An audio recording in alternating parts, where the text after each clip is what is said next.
Now, the president is encouraging the world leaders at the World Economic Forum to view what he's calling Africa as the new Africa. He's saying there is no such thing as looking back now to this old Africa. Africa is developing, and the world needs to look at Africa in a very new light. What is he talking about? Well, look, I think for President Zuma also, South Africa still likes to see itself as a representative, not just South Africa on the global stage, but also as a representative of the African continent. And I think President Zuma is trying to reassert perhaps South Africa's leadership role on the continent, a role that has become a little unstuck over the course of the last few years, as South Africa's own economy has lagged behind that of much of Africa. We, in fact, are the economic laggards of the African continent. So by talking about the importance of Africa, by talking about a new assertive role for Africa and a new relationship to be built between Africa and the rest of the world, President Zuma is really taking on that mantle, I suppose, of the African leader, the big man, the African representative. And I think it's reasonable, again, that President Zuma should want to do that.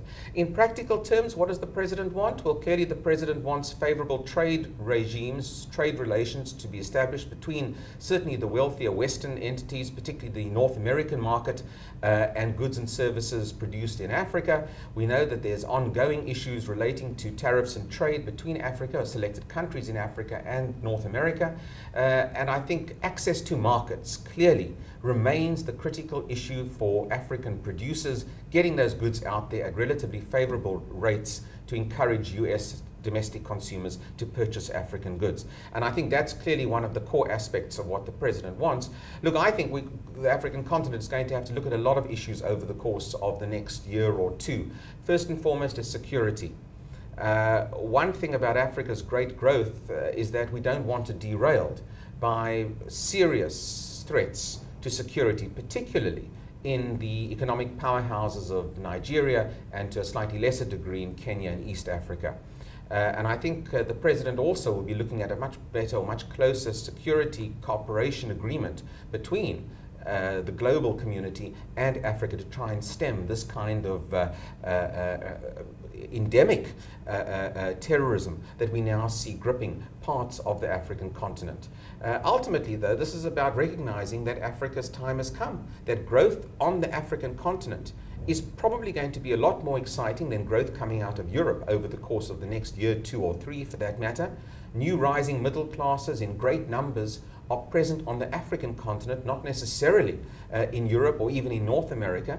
Business is looking for opportunity to service these new millions of 300, 400 million new Africans who are going to be the new middle classes of the future, the new consumers of the future.